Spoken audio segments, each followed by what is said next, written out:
Good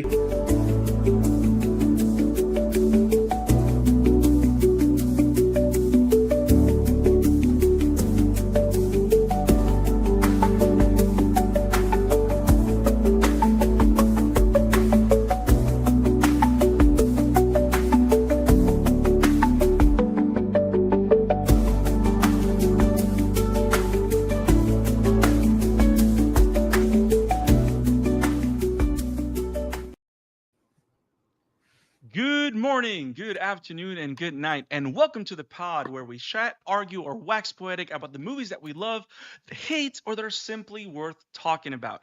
Every movie has something to share, and we love trying to analyze why they capture. Welcome to the Chatter After as we celebrate the summer of Superman with the Chatter After crew and the Superman on Film man himself, Mario Francisco Robles. What's up, Primus? Yeah, happy to be aboard. It's the summer of Superman. I couldn't think of a better time to hop on the chatter after than right about now. So I'm glad you invited me. Yeah. We are so excited to start talking about Superman. This is the second episode that we do in this Summer of Superman series, as we prepare and enjoy the character as we lead up to the release of James Gunn's Superman. Yes. And today, we are going to talk about what makes a great story a Superman story. And of course, we're going to then dive into the amazing Warner Brothers animation production, Superman versus the Elite, which I think it's one of the better solo Superman films that they have put out. They did a great job with All Star Superman. They have Superman Unchained, but there's a very special place in my heart of Superman versus the Elite because of the themes that it tackles, how it tackles and lifts up the character for this generation and generations past. And I think it's a great topic of conversation, apart from the fact that I've been trying to record about this movie for almost 5 years. But it's happening today. Oh, You're not bitter. You're not bitter or anything. I am not bitter at all. I'm excited. But better late than never. Yeah, right. If you want to enjoy our other coverage in the summer of Superman, last week we posted our first Superman on Film episode on the Christopher Reeve era of the character. This week you'll get a little bit of Brandon Routh's. Next week will be Henry Cavill, and we're gonna close it up talking about Superman, David Corn Sweat, whenever that film drops on July 14th, the same right after opening weekend of this amazing there you go. movie. So yeah, no, but it didn't. It was but we are very excited. We're excited to talk Superman. And the first topic we're going to talk about as we break into the idea of a great story, because we have great stories, and there's a lot of great stories that have Superman in it. Justice League stories, World's Finest, Batman and Superman stories, Superman stories where Superman makes cameo appearances. But there's a certain weight and thematic elements that make a great story a great Superman story, because being Superman, the take on the character has to be particular, and you have to understand the character in a way to be able to tell a story that has a lot of weight and honors the character. And I wanted to throw that topic out there. And Mario, yes, you're joining us, and I don't know, you like the character a bit. A little bit. If you were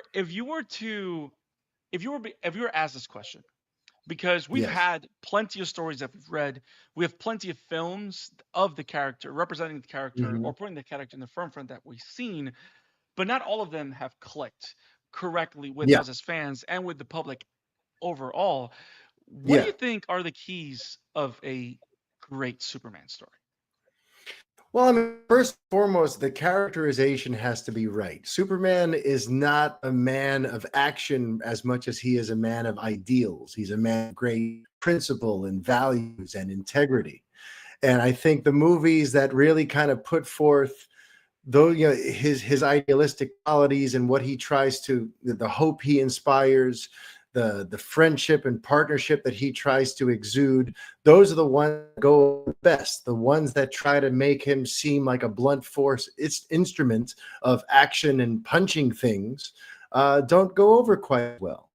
So to me, the heart and the emotion are the most important thing. I was talking about this the other day, that it's unique with Superman, where with a lot of these book characters, the main thing you look for when the casting happens is, do they look like their comic book counterpart? It's more about like the physique, the look, the overall visual quality.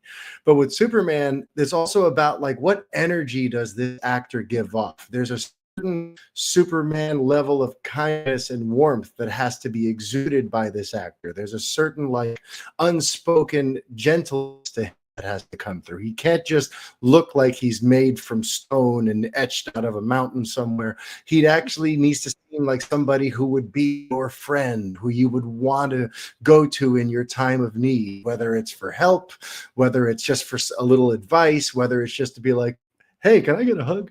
There's a softness to Superman that's required that makes casting him so unique. And it's because the stories, it's not just about all the cool stuff he can do. It's about the messages behind them. And it's about the ways he tries to inspire humanity. There's just an innate emotional core that has to be there for any good Superman story. And if he's just punching stuff, and if he's just showing off how powerful and godlike he is, it's not really a Superman story. So I don't know, if that covers it. That's my take on what's most important there. What from the comics that you've scoured, Cliff, in the last couple of years, what is your take on it, Cliff?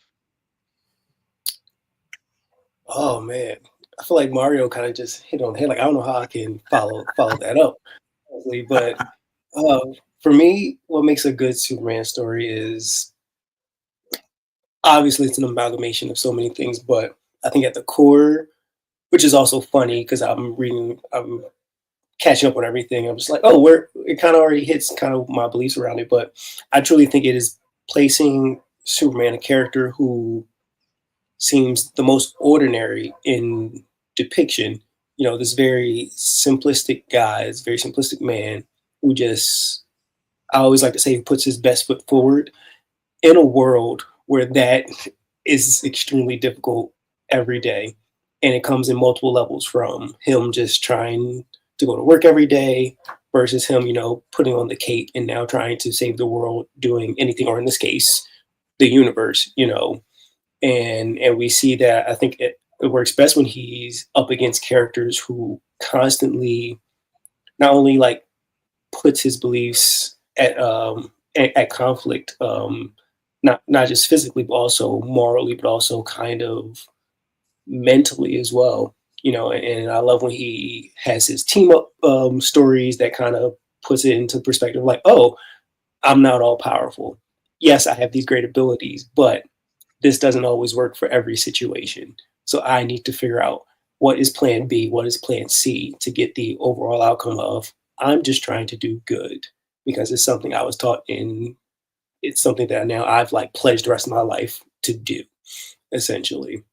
But yeah, that's kind of how I feel the most in terms of like what makes a really good Superman movie. And you can kind of take that and place it at any point in time. I don't know if we have that many like futuristic Superman stories outside of like Legion of Superhero stuff, but that's not a realm that's been explored as much as they probably should, now that I think about it.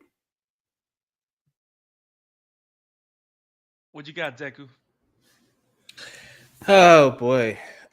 What makes a good Superman story is a tough question, and this is something that people have been struggling to do for like 85 years now, right? I think it's just understanding who Superman is as a person, right? Like, we just talked Superman the movie this past week, right, on the channel. And something that we forgot to highlight that's very important is that he never throws a single punch in that story. And it doesn't even matter, because Superman, as strong as he is, it's never really been about the powers, right? It's kind of always been about who Clark Kal-El is as a person. And like Cliff was just saying, challenging his morality, right? This story that we're about to talk about is also like questioning where his place is in this society, and in this era today. Does it still need Superman? And how you tackle that, you can do that in various ways, right? You can do that where Snyder had him questioning that, or you can do it like in this story where he's kind of like absolute in his feelings on the subject, pushing Superman to his limit morally, ethically, I think is always more interesting. That's why a character like Lex Luthor can exist, right? Lex Luthor doesn't have the power physically to match up against Superman, but he challenges him in other ways.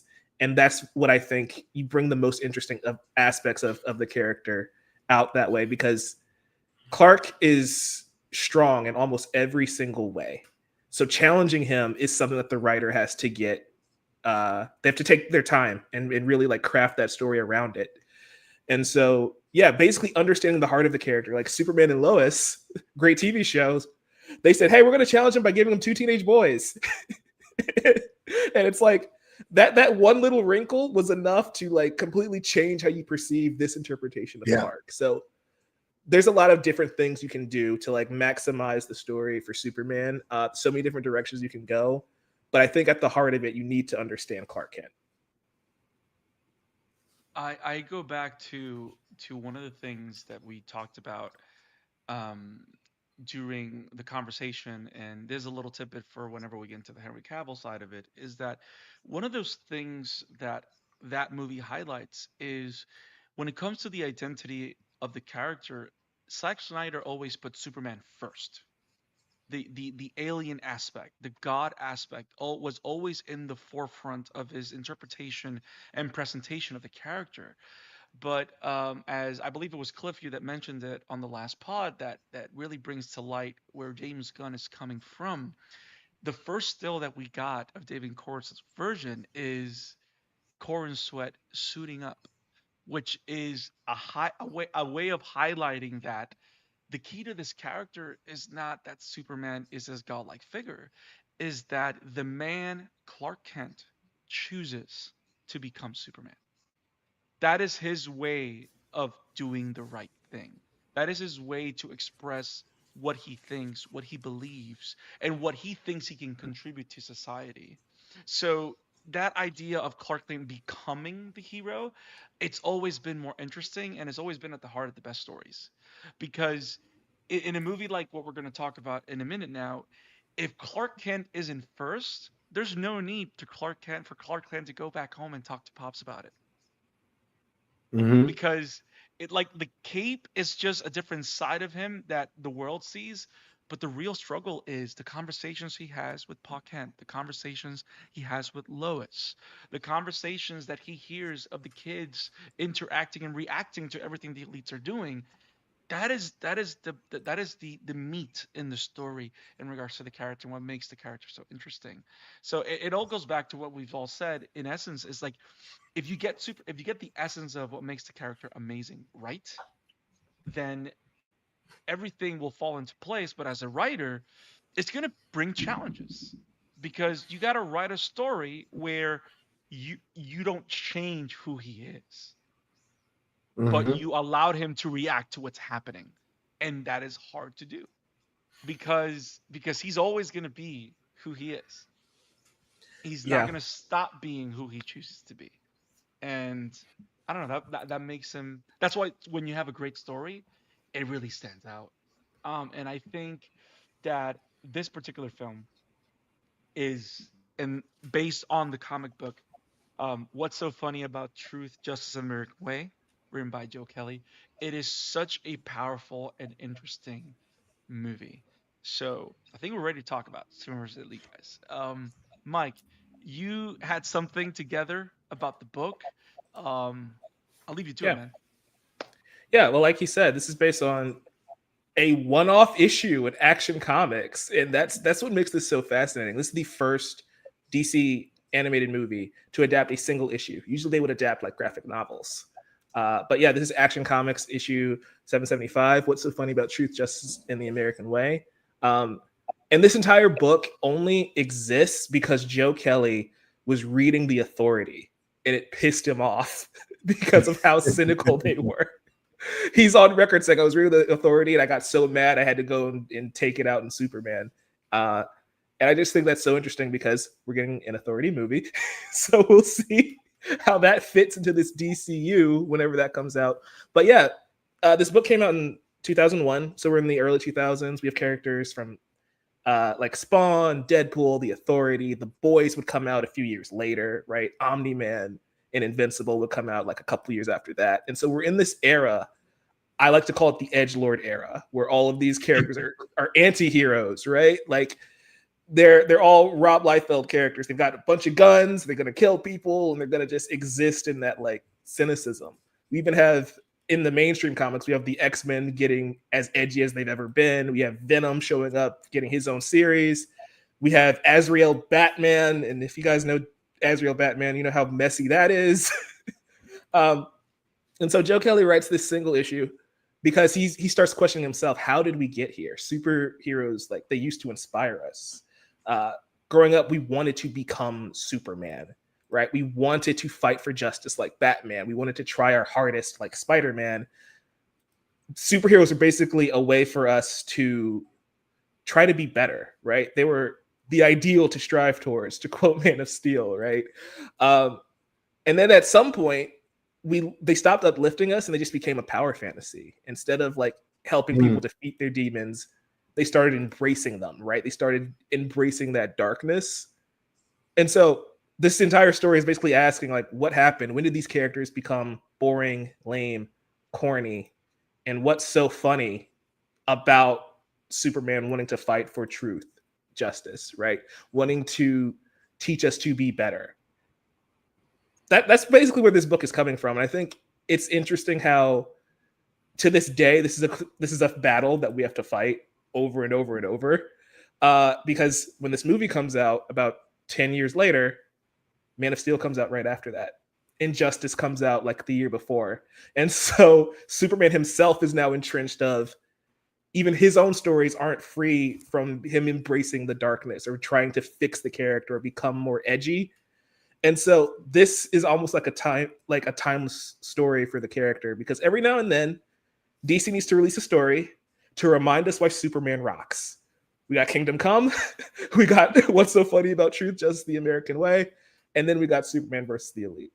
And we might be due for another Superman story that reminds us why the OG is awesome very soon. But yeah, like, I just think the history of this is so interesting, because it's a fight that the character will just be engulfed in probably from now till the end of time of, hey, doing the right thing isn't bad or cliche or boring.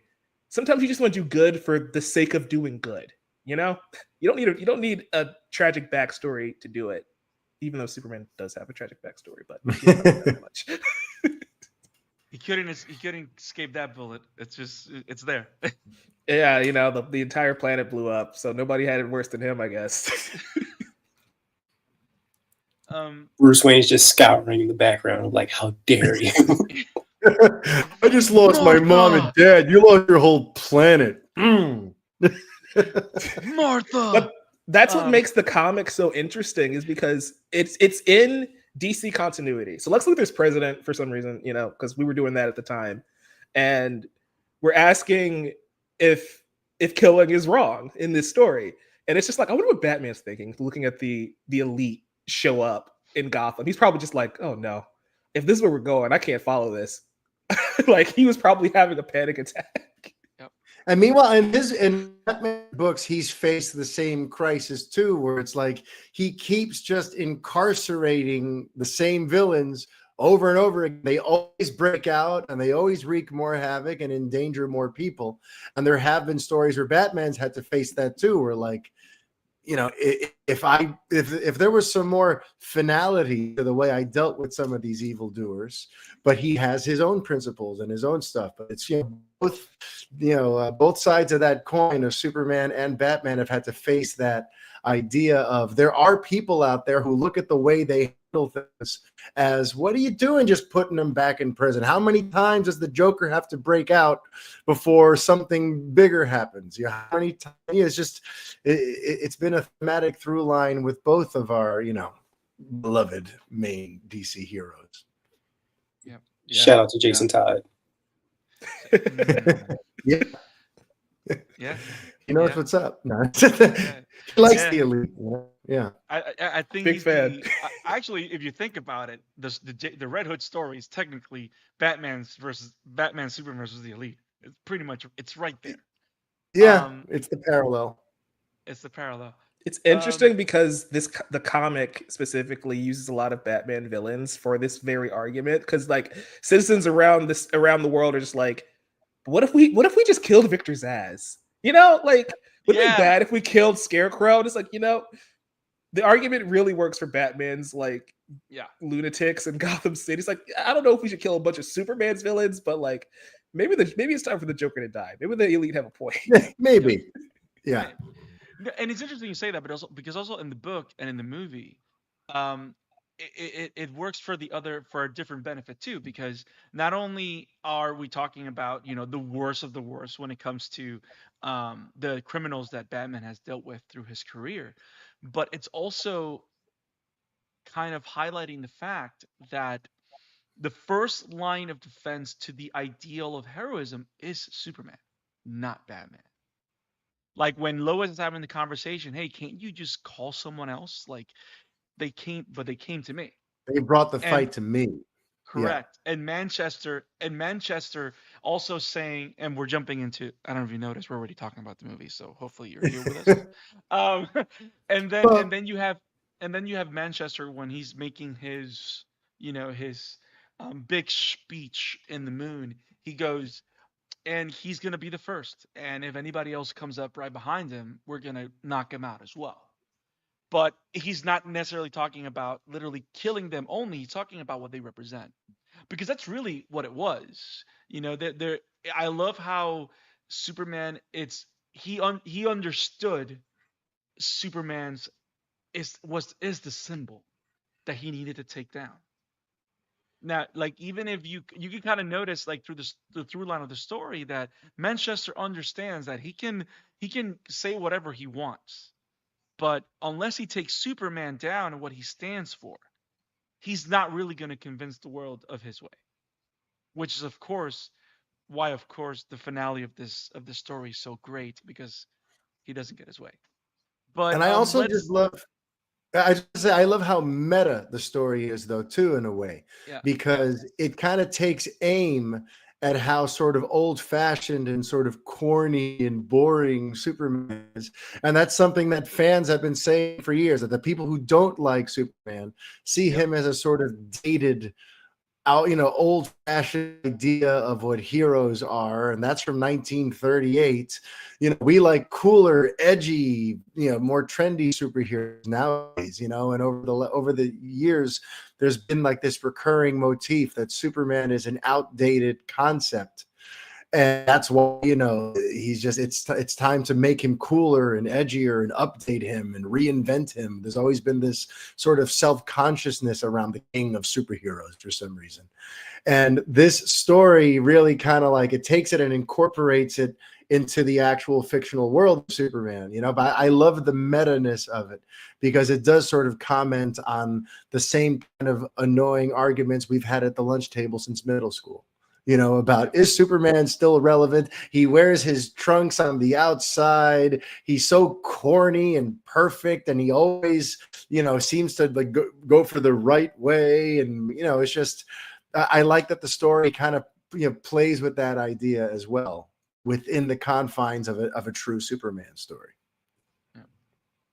So let's do a quick overview. So in this particular um in the film Superman versus the Elite, which is pretty much covering the entirety of this comic book, um we see Superman um in the crosshairs of this new band of metahumans called the Elite, led by Manchester Black, that are questioning Superman's ways of doing things in a very public manner.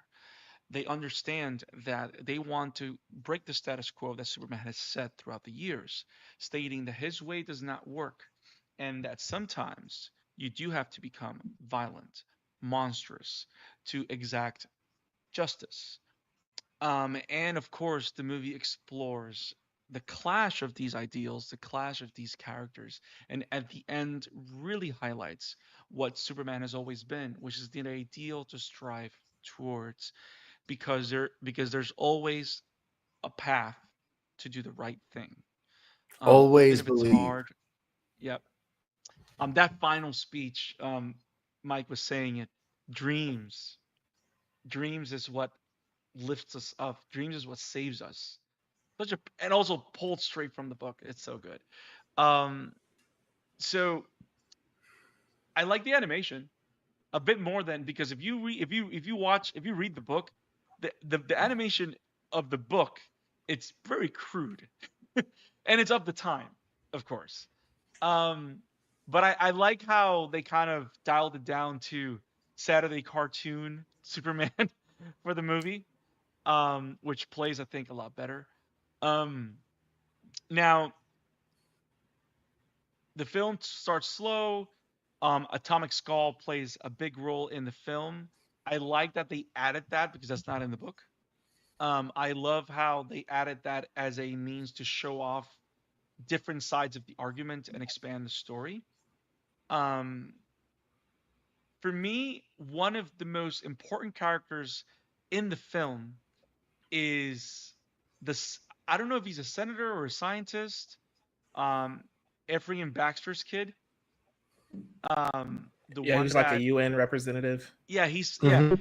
Yeah. I love that character because I love how they brilliantly use him as a lens to kind of give us a sight into how younger generations process information and how emotional they can be and sometimes how wrong things go because they are emotional. But that scene where his dad dies and he's confronted with the elite and he just says that scene is so emotionally charged. Um, Respectfully, screw that kid. Because why did he Yeah. run towards the danger? What? His dad would still be alive. We didn't run towards the elite and this evil villain. That pissed me off so much because, like, I get why he wants him to kill him. I get it, but we wouldn't be in this situation if you just went home. You run away from the If giant you atomic listen to your man. dad, yeah. Seriously, He's a uh, fanatic. He's that teenager where you're just like, okay, you're a little hard headed. We told you not to touch the stove, but you touched it anyway. So like, you just gotta learn to love it. no, but he touched the stove and Essentially. his dad got burned. That's the annoying That's what I'm saying. part. Like, that's unfortunately his ultimate lesson. It's his like, all right, dad you got just need to dusted. learn. It's not even Um, burned. He got dusted.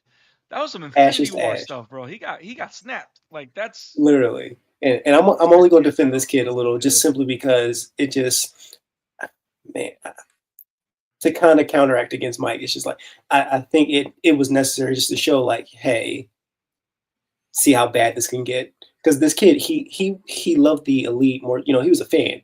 You know, like mhm. if they had a social media account, he'd probably be a fanboy. He'd probably be in comments defending all four of them.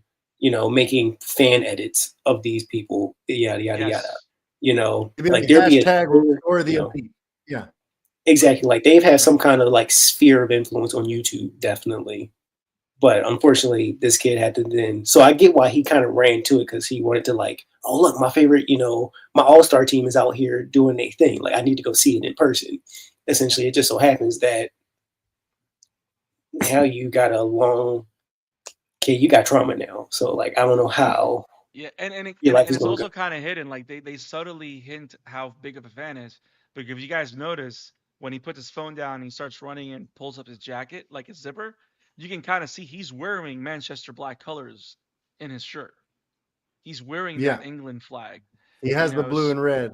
yeah. It's Right. those not the Why is right a kid from ones. America wearing a man? Like, sir, I need you, my guy. There's so much we need to unpack with this kid. Yeah.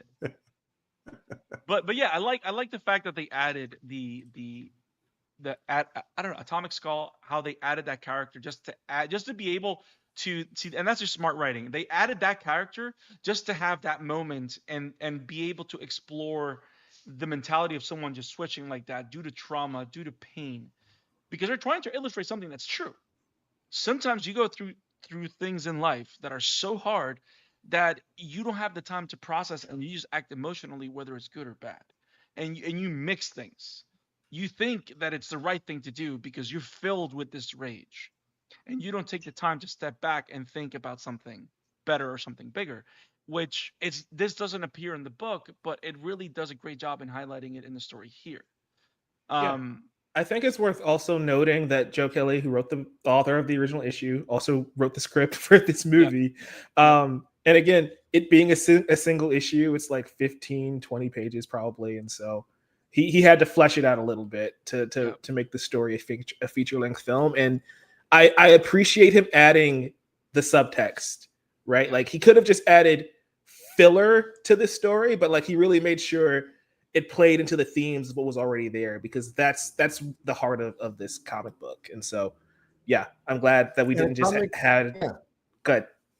I was gonna say Atomic Skull is an interesting one too, because he's a good sort of metaphor for the evil that keeps coming back stronger if you don't deal with it right. You know what I mean? Like since he's got this power where he can absorb all the strength and get stronger and stronger, it's the kind of thing where like, of course he's going to get out again, and of course he's going to be a bigger threat next time. And it does add a sense of urgency to like, should we do something a little more permanent about a villain like this, who seems to have this limited ability to continue getting stronger and become a more and more destructive force. So I thought his particular skill set made him a pretty good sort of stand-in for that whole metaphor of just evil that keeps reemerging and creating conversation of, well, what do we do about him? Because what if he gets out again and this time he's like fully unstoppable, So yeah, I liked that choice. Can I ask you a question? No. Yes. No. Just no. No. Are there any other villains that y'all feel could probably fit this role as Atomic Skull? Because not going to lie to you, there's many times where I'm like I think this is the first time I've ever watched. Well, I haven't seen this movie in years, so this is the first time I watched it in a decade, probably, or ever since it first came out. So like seeing Atomic Skull in this, it blew my mind, because I was just like, wait, he is a Superman villain, a villain that's not used often, right? So my mind always goes to like, would this story be different if like Parasite was used in this? That's the one I was just thinking about. Yeah, me too. I was thinking Parasite also. Yeah. Yep. Because I do notice, like, and yes, I still want everyone's answer. Mario and Brandon, we're all in agreement with Parasite. Mike, if you got somebody different, I would love to know as well. But like, Godzilla. Hey, he's in the comics. Baby Joy. Baby Joy. But yeah, it just feels, because we're on this little like thinner piece. I feel like we're not only is this movie about power in the wrong sense, but it's also about power in restriction to some degree, and what I mean by that is like the choice you make in how to use what you do, or like what your presence makes in what that means around how that impacts people essentially. Mm-hmm. Yeah, and that's definitely right there with everything that the elite stand for, because part of their ideals is the fact that if I have power, I'm going to make change, but I'm going to make change in whatever way I want to make change, no matter the cost of that change. And then you have the Superman approach, where just because he has power doesn't mean that guardrails are not important. Does that mean that guidelines are not important? Because unrelenting released power can have consequences, which is also the kind of force that Atomic Skull represents. He's just this atomic walking natural disaster that just gets worse and worse and worse if not put under control. But yeah, it's a great way to illustrate and explore ideas of power, and not just a talking scheme sense, but also in those visual sense, which is one of the wonders of comics, because they can explore themes in all these different layers, which make it so great. Yeah, it's one of those things where it's also a story constraint, because we had to pick a character that DC would allow them to kill, because fair.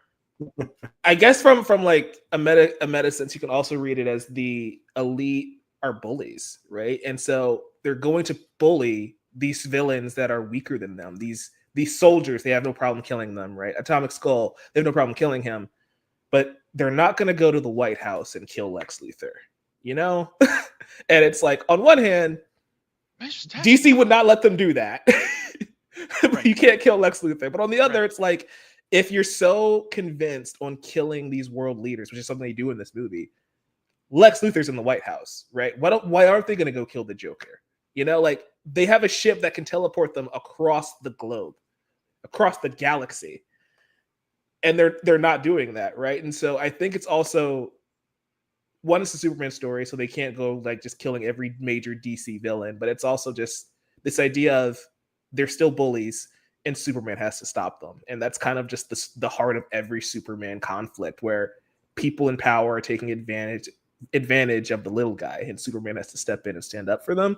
And so I think that's how you can read it as well, where I don't have a specific villain that I would replace Atomic Skull with. Again, it would have to be somebody who's known by the audience, but not important enough to where it would be a problem if DC killed them in this one-off movie.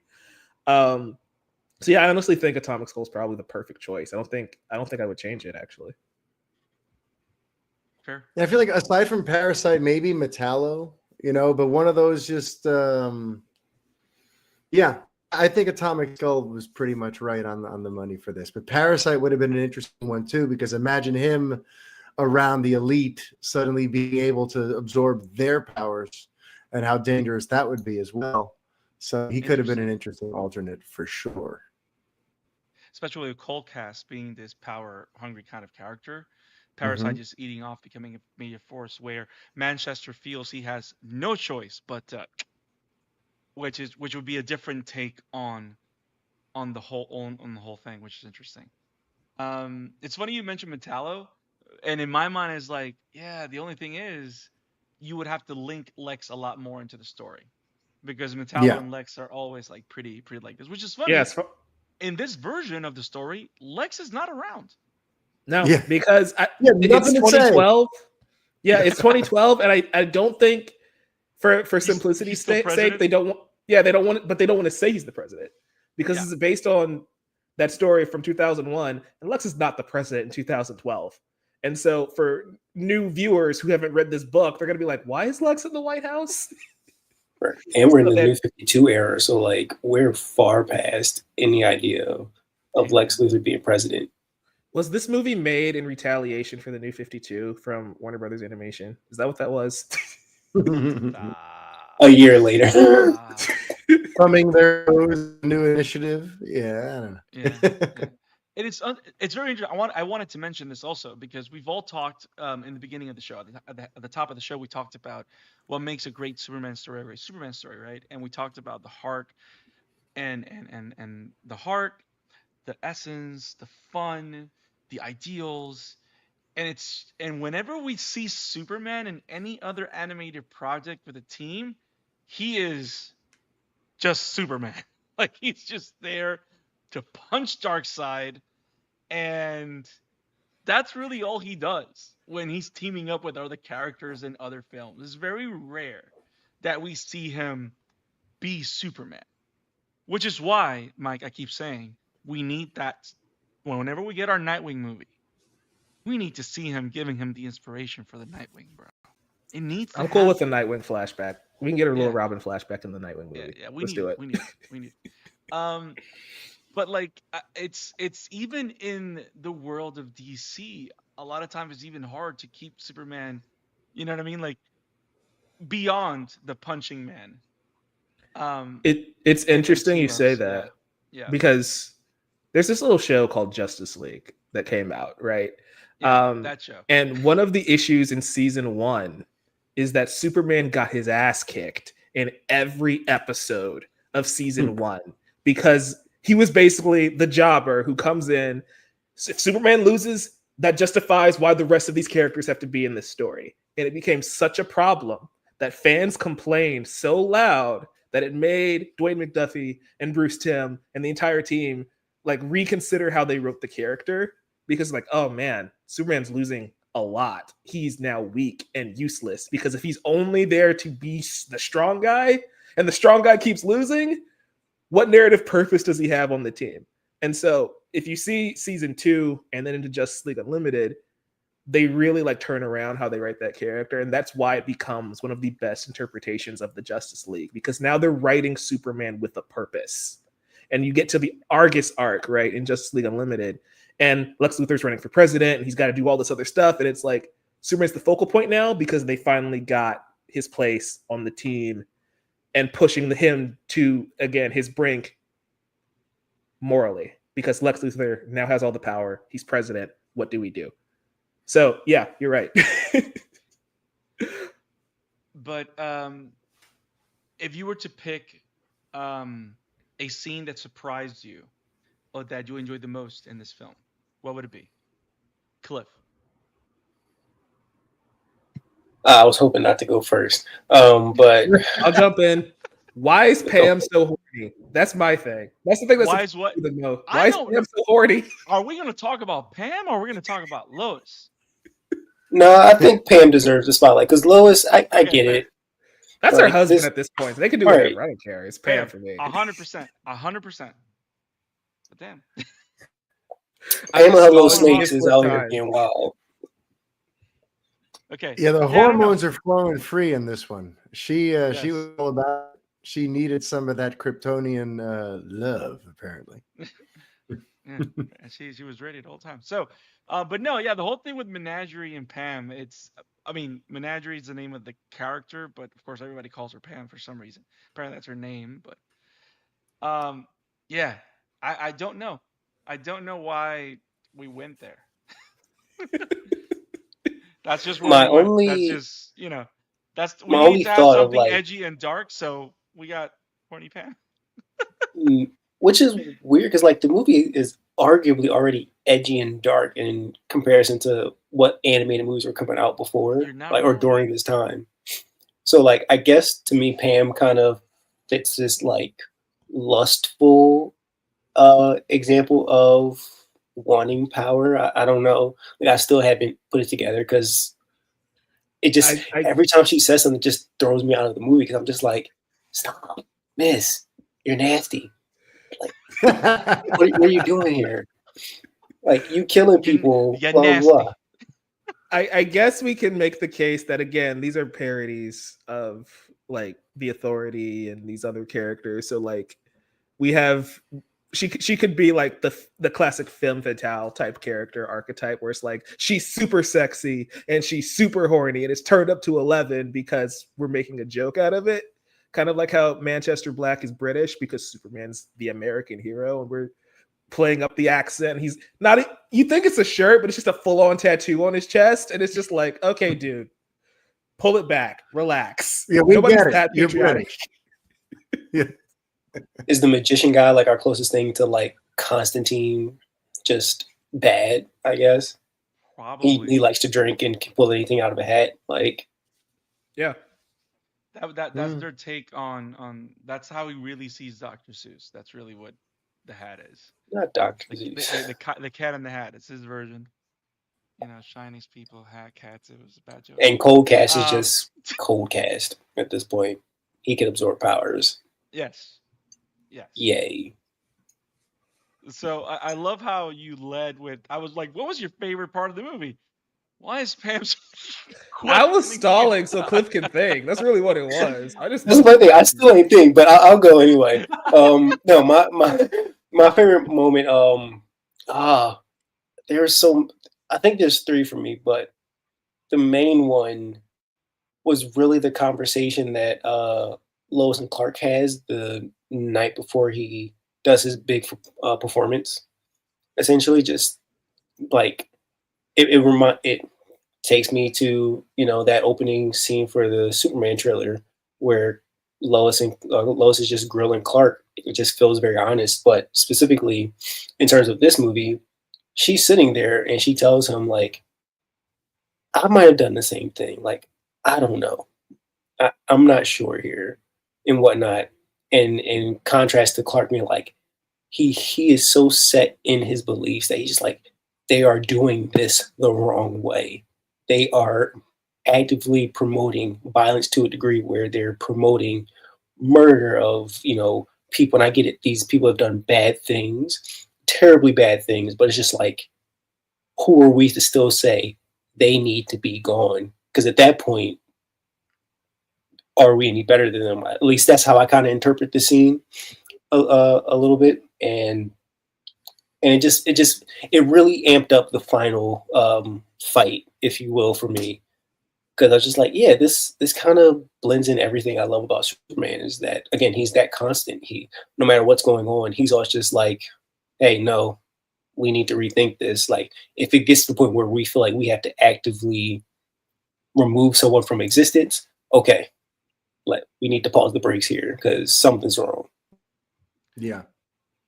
I think to that point, I think almost every scene, this movie really captures the magic of the Lois and Clark relationship.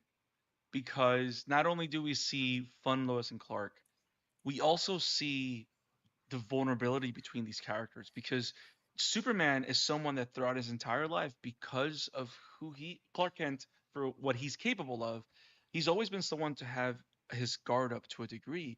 And for him to lower that shield and allow himself to have these type of very strong, powerful conversations as a couple with Lois, it's some of the best writing that you'll get out of Superman. Because the fact that Lois goes far to the point where it's like, I'm scared, like I think they can beat you. Like this is like I'm Yeah. not even talking to you like I'm like that is a conversation that someone like the person that you love the most is pleading to you because you are the person that they love the most. And the fact that they're exploring that type of dynamic in that way is so powerful.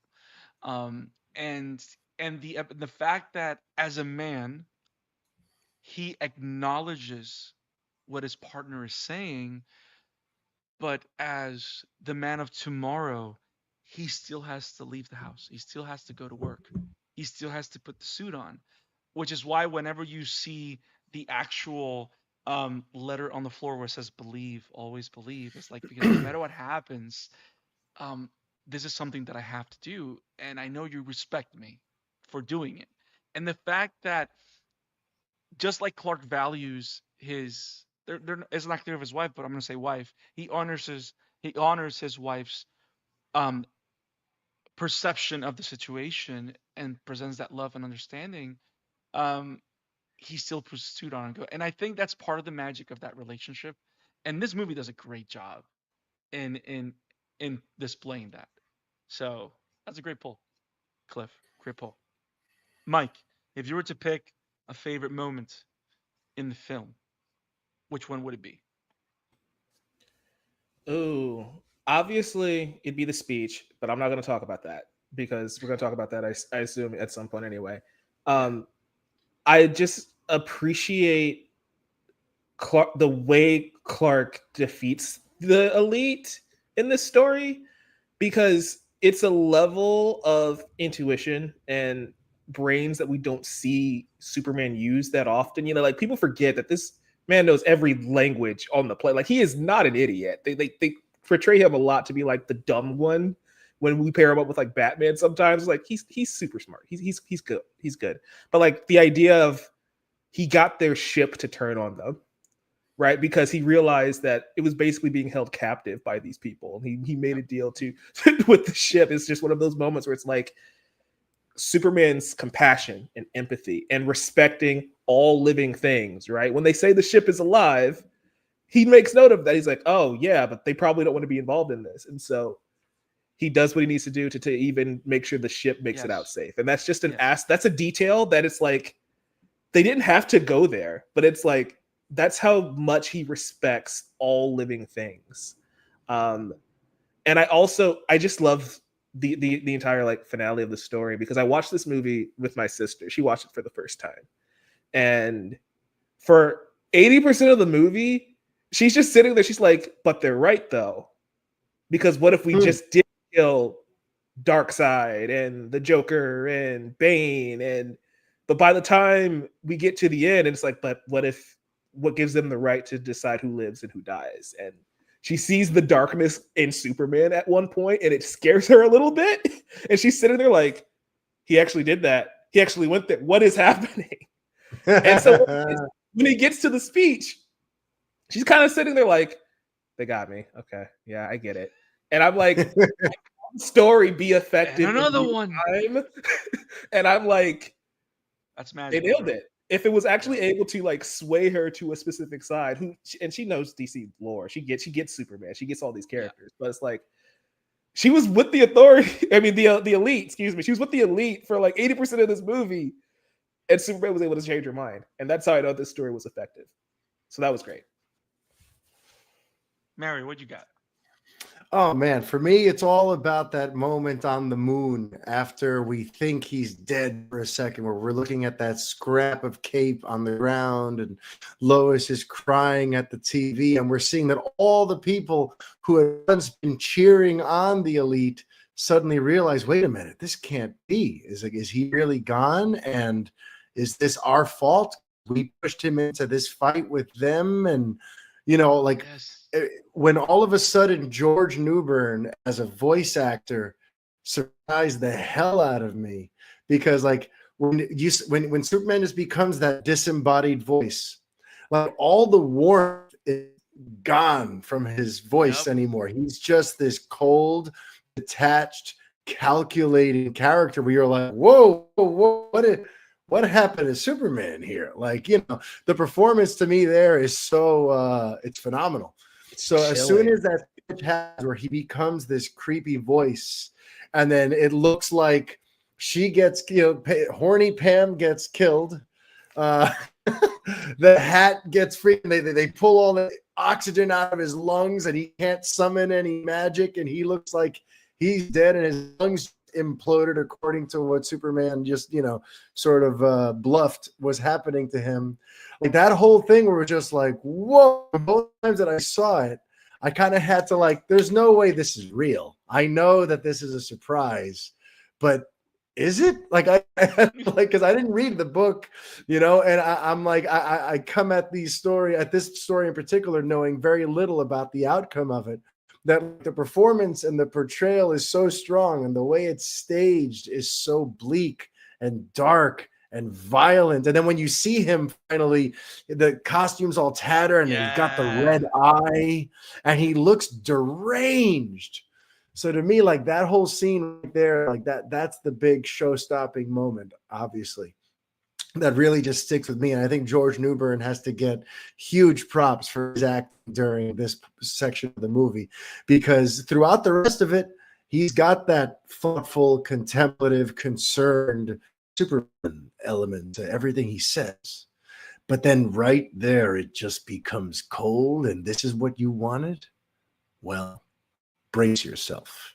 And it's like, whoa, goosebumps, So yes, to me, that's what it's all about. That moment on the moon where suddenly Superman disappears, we think he's dead, and then that crazy, cold, disembodied voice arrives, and bad stuff starts going down for the whole elite.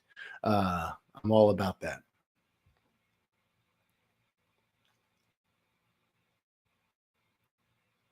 Hello.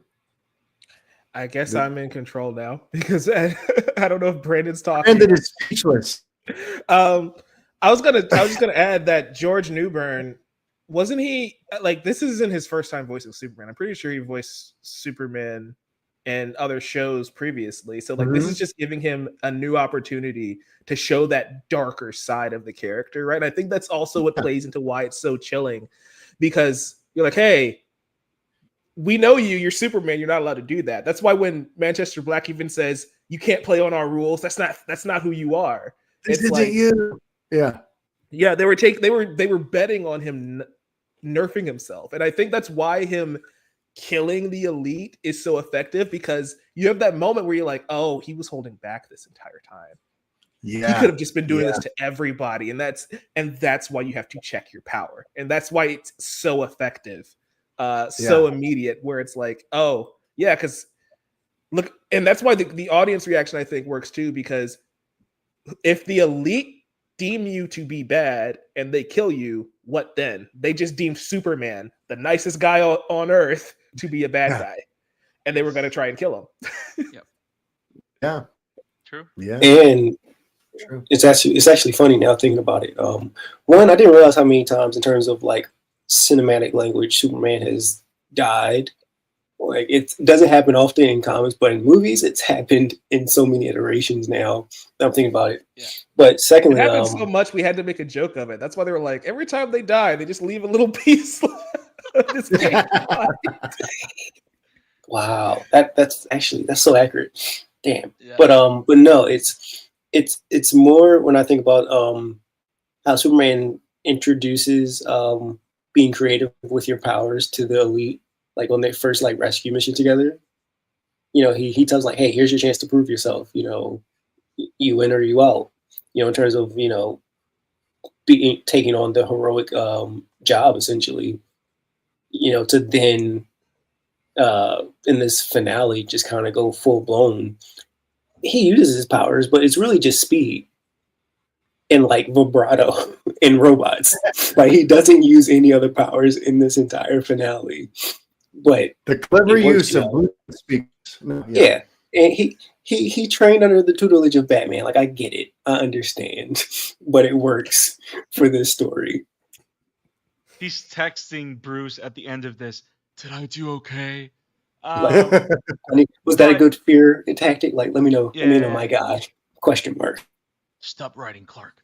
But yes, so it's funny because we kind of like different sides of the same event, and I like the reveal in the sense of similar to what you mentioned, Mike, that because he's such a caring being, he cares about all living things. The fact that he went the extra mile to be like, hey, I'll get you home, talking to the ship, right? That he would go that far is because he's able to see that far. He's able to see that far ahead because he thinks on the good of all, not just on him and getting what he wants done. He wants everyone to be in good shape. But what I love most is the reveal that behind this plan, he was still Superman no matter what. I love the fact that the Helix robots were represented from the very beginning in the story, which, by the way, they're not in the books. The Helix robots are only in the film.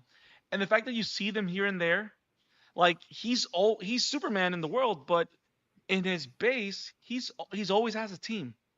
He's trying to as a team, he has his team figuring stuff out, not just Ubering Lois back and forth London too, I hope but she I love tipped. Really. hey man. Which Um how does that? I still imagine how does that work? Like a random robot just flying you across the ocean. I'm like, is this safe for you, it's Lois? movie Like magic, man. Clark can get you some kind of car or something. Like he got Kryptonian tech. They can make something for you. Like don't do this to yourself. I think she prefers you know, the Also, we're in the Justice League world. We got boom tubes. Like, somebody at the like Miss Terrific at the Watchtower could have just teleported her somewhere. Like, it's fine. she gets a free pass. She has that Metro card maxed. So, um I love the fact that when you see all the robots there, like they're an extension of Superman, and it kind of has that meta idea of if we follow the ideals that he is portraying, we can all help too in our own way. You know what I mean? Like you don't have to be the man, but if you follow what he's saying, you can be that Helix robot that is able to catch that body and lift him up, able to stop that car that one time, able to direct people to safety that one way. You know what I mean? Also, in a big parallel, also when you have Hat creating a perimeter, it's all these big scary samurais and people are just shooing away. All the Helix robots are just there, chill, and just keeping people calm in the middle of everything. And that's kind of that's one of the things that I love the most about the reveal, because he thought about what he was doing, what the result of what he was doing was going to be, and how far he really had to go if he was to execute, but not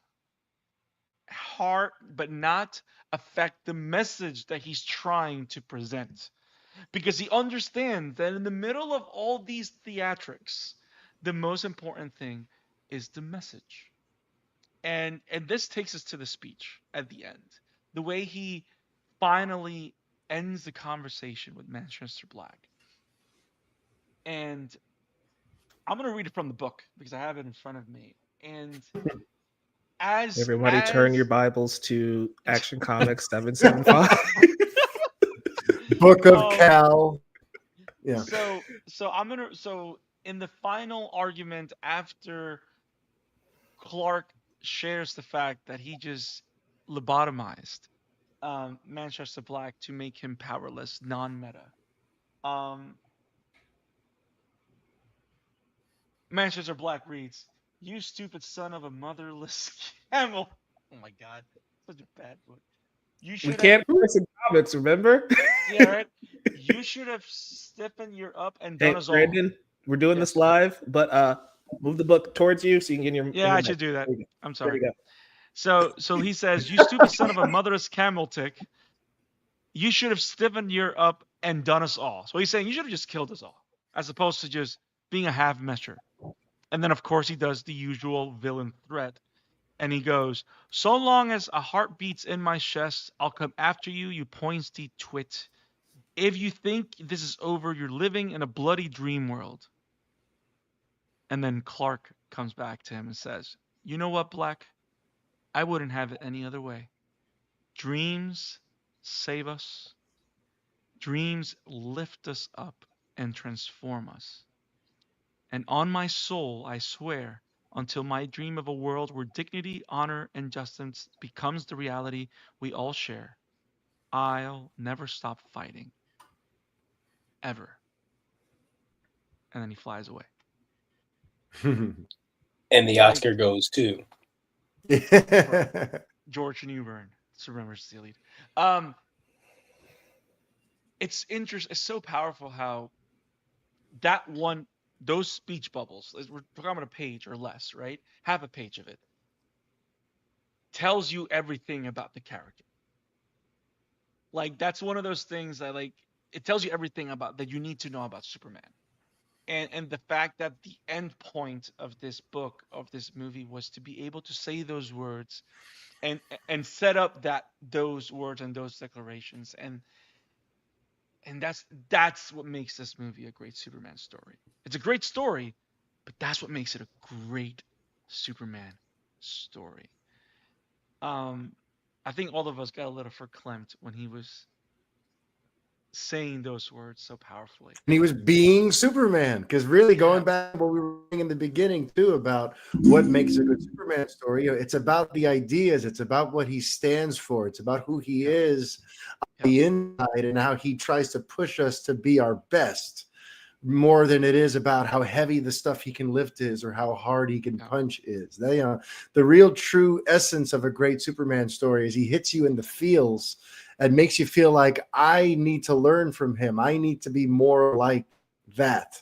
And if more people were like that, the world would unequivocally and undoubtedly be a better place.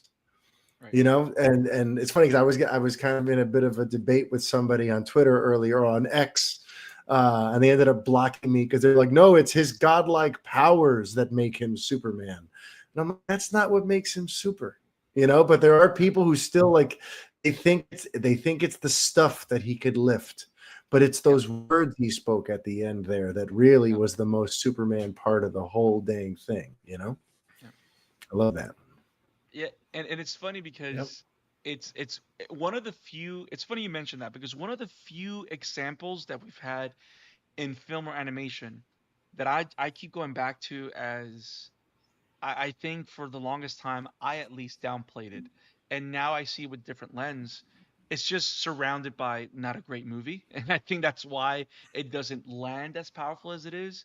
But the ending of Superman Returns, where he's lifting that kryptonite island Island. into the sun or whatever, that is one of those things where he's not just everybody sees that as an act of no, he's putting his life on the line because if this continues to do what it does, it's going to hurt so much people. And him and to me that's one of the best Superman moments I've seen on film. I love that moment, but because it's not surrounded by a really touching powerful Superman story, it's just an isolated moment. It's interesting you name that moment because I know we're just now on Superman in general, and we've now left versus the Elite. That's okay. but one of my favorite moments recently, it's My Adventures with Superman. Great show. But there's a moment early on where he and Lois are in trouble, as they do, and they're getting shot at. And he jumps in front of her and he takes the bullets. And she's like, I didn't know you were bulletproof. And he's like, I didn't either. I just knew you weren't. And that's who Superman is, where he's like, he jumped in front of her, putting his own life on the line. Luckily, he was bulletproof. But him being bulletproof is not what makes the character tick. It's him being willing to take a bullet for someone, which is so interesting. That love for care of life. Yeah. What you got, Cliff? Also, my bad. Now we're gonna take it back to the Elite real quick because it's in general to Superman, but also shout out to Podcast. Like again, yes, great advice. It helps. Yep. You know, that scene, that whole scene of just like, what did he say? When people are scared, they have like a tendency to hop on the bandwagon, yada yada yada. Yeah. Yep. And you know, they will stumble, they will fall. Shout out to Man of Steel. Connections, people. It's all there. There's such a quotable good movie. There. It's a quotable movie. It's just, you know, something wrong. All of them are quotable. Like earlier today, I'm just like, if man won't kill God, the devil will do it. And it's like, I hate this version of Lex Luthor, but it's a bigger quote. No, and also, no, yeah, but also going back to the whole Paul Kent scene in the film, I love how the conversation starts. Yeah, some people were talking stuff, so I had to smack a couple of them because we're talking nonsense. Like, oh my God, okay, Pa. He's showing hands when people talk back about his son. Yeah, it's so great. Can I be a comic nerd for a second and talk about Manchester Black? So at the end of this, seeing that already.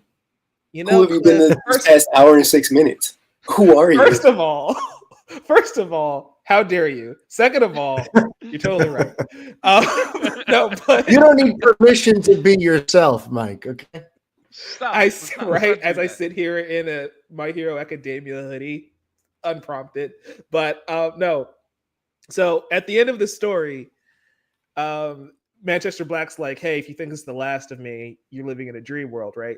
The next appearance, I think it's the death of Lois Lane, of this character, where he's like, I'm going to show up and I am going to ruin your life. And I'm going to basically break you to the point where you cross over to the dark side. So he kills Lois Lane. He ruins Superman's life and like takes the thing he most holds dear. And Superman doesn't break. Even still, he doesn't break. And I just think, again, that speaks how powerful that character is. And more of the meta nature of people keep trying to push Superman to his limit. There's a new book. No, it's not new anymore. But at the time, it was Superman and the Authority that came out by Grant Morrison. So that book only exists because at the time, DC was doing their 5G thing and they were doing all these like reboots of these characters. And so the pitch for Superman was Clark goes bad, John becomes Superman. And so they were like, hey, Grant Morrison, would you like to write the story? Grant Morrison's like retired from comics at this point at time. And Grant is just like, I'm not writing comic books. And then he heard the pitch. He's like, you're going to do what to Superman? You're going to do what to Superman? You're going to make him the villain? No. And he came out of retirement to save the character. He's like, you know what? We're not going to make Superman evil. Instead, we're going to just send him over here with this group of characters. And who's on the Authority at the time? Manchester Black. And then they redeem the character and he's teaming up with Superman in this comic book. And so in DC lore, Superman eventually redeems Manchester Black. But we only get to that point because somebody once again had to save Superman from going and being twisted and being changed for the sake of rebooting him in a modern era. Somebody still had to hold on to what that character is supposed to be. And I love that Grant Morrison was like, I'm going to come out of retirement to make sure you guys don't screw up this character. Because if you make Superman evil, there's no coming back from that. And that just makes you wonder, like, this man, they're coming out of retirement again to write, I think it's Batman Deadpool, which is like the DC version of a crossover. Like someone else is writing the Deadpool Batman issue, which drops in a few months. I'm just like, how interesting of a story do you have to make for Batman and Deadpool? that Grant Morrison is like, oh, I'll write that. Like, what are we doing? I'm a Just little add the nerd concerned. tidbits. Yeah, I'm a little concerned about that book. Not to get distracted with bat lore, but Deadpool is just more annoying Deathstroke. So like, I don't know what you can do to make this book that interesting. More annoying Deathstroke. Well He said. could just break the fourth wall, really, you know, and make some quips about Batman being an orphan. Like, he could just hit a little more below the belt, you know. Martha. Why did you say that name?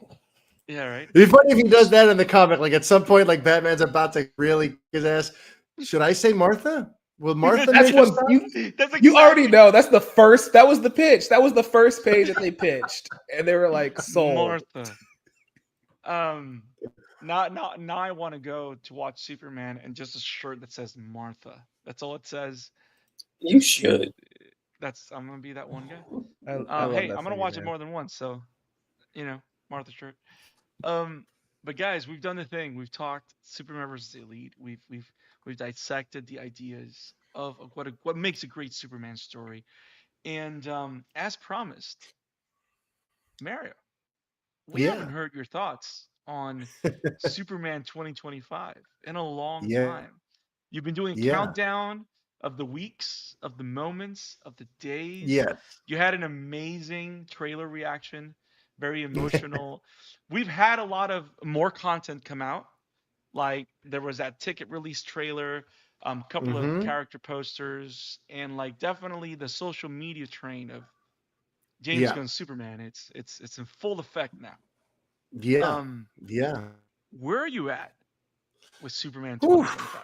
I'm at the place where I gotta settle myself down because my internal hype is so high. I'm worried that like there's no way it could live up. But needless to say, you know, I think the film is in the right hands. I think we are on the precipice of receiving the best Superman movie that's ever been made. Yes, that even includes the original 1978 original. I really kind of get this feeling that James Gunn is bringing just everything that this character needs and requires. I feel like this is going to be the first one of the movies that really embraces the comic book mythology in a way that the previous solo Superman movies didn't do. You know, because the one in 78, that was like a Hollywood screenwriter, Mario Puzo's version of how do I distill this story down into a way that audiences will understand. And then Man of Steel basically just riffed on that and redid the Zod thing, even though Zod wasn't invented until, I don't know, like 23 years after Superman was, and is in no way necessary for a Superman origin. But for some reason in Man of Steel, we just regurgitated the entire main plot of Superman 1 and 2 and we truncated it.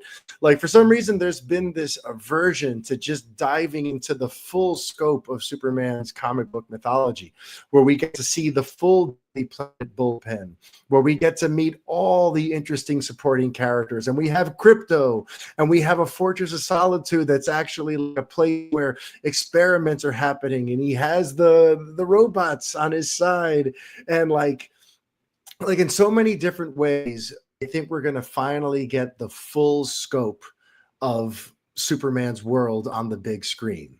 And there's another element to me of what makes a good Superman story that this seems to already be showing us in the trailers and glimpses we've gotten so far, which is that really tricky role. It's a really tricky character because there's really three of them.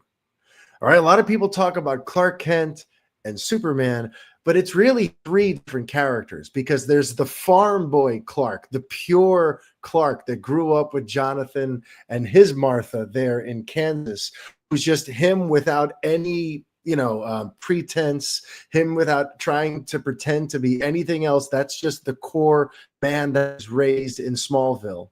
Then there's Clark Kent, the Daily Planet disguise, the meek, softer version of himself that he invents so he could blend in and not be noticed as he's getting a little too close to the action and working at the planet and all that kind of stuff. And there's the actual Superman character that he puts on as a symbol for the people of Earth to try to inspire them. And of course, they're all three parts of the same, who he is, but really there's three different layers to this character. And so far in the trailers, you see all three, because you the scene on the farm where he's with Pod and looks very sort of emotional, and he's just himself. You see little glimpses of him with the glasses at the Daily Goof with Jimmy Olsen calling Lombardi, "You're a loser." You see like the kind of more comedic Clark Kent, but then you also you see the here's the character Superman who I become to inspire people. When I have the red cape on, I'm doing something to inspire others. This is, it's a role he plays. And it also seems to understand that, right? Because certain creators, Quentin Tarantino and stuff like that, who feel like Superman is the real guy. And you were even saying earlier that Zack Snyder's films seem to emphasize that Superman is the real guy, as opposed to the suit he puts on and the responsibility that he, tries to follow through on. And in this particular case, it seems to understand that that guy on the farm who hugs his dad, who seems to be towards the end of his life, that's the real guy. The other things are roles he plays, but the movie seems to understand that at a sort of intrinsic level already. And I feel like from what we've seen so far, we get a movie that understands the essence of Superman, that the kindness is what comes first, but it's also going to have all the badassery of him. Those shots in the Tickets on Sale trailer where he punches the guy's teeth out and he's using the heat vision in that spiral attack. So fucking badass, bro. Yes. And he's fighting the kaiju, and so we're gonna get to see him be epic and badass and use all those powers. We're also going to see the softer moments on the farm. We're going to see the romance between him and Lois, because there's also like this. There seems to be this urgency and this immediacy to their love. And that scene where like he's in the suit and like they go to hug each other right before he goes out to face that thing that's hovering over the city in the background. Like there's a potency and an importance to their love and connection and what she means to him and what he means to her, that also kind of just implies that the romance is also going to really be there. So, and then we're going to have the playfulness with Crypto, Mad Dog, it just, I don't know. I feel like we're getting set up here to see like the ultimate Superman story. It feels like All-Star Superman level book brought to the big screen. And Lex, Nicholas Hoult looks like he's going to be a generational Lex Luthor. I love his whole like monologue that runs through that last trailer. Where he's like, "I'll kill them too."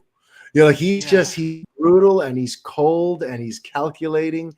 And I love that he was almost Superman also, because during the casting process, Nicholas Hoult was also in the running up until David Corenswet ultimately won the role.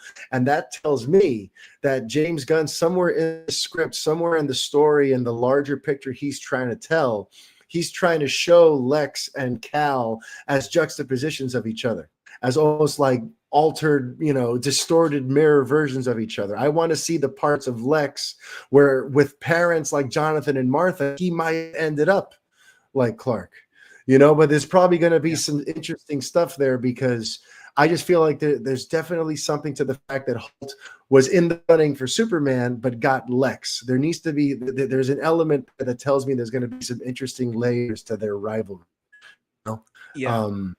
Just to note right quick before you move on, he was also in the running for Batman, for Matt Reeves' Batman. So Lex, the guy who's playing Lex Luthor, almost being Bruce Wayne and Clark Kent, is just so fascinating. And I wonder if that just gives Holt an edge of like, I hate those two so much.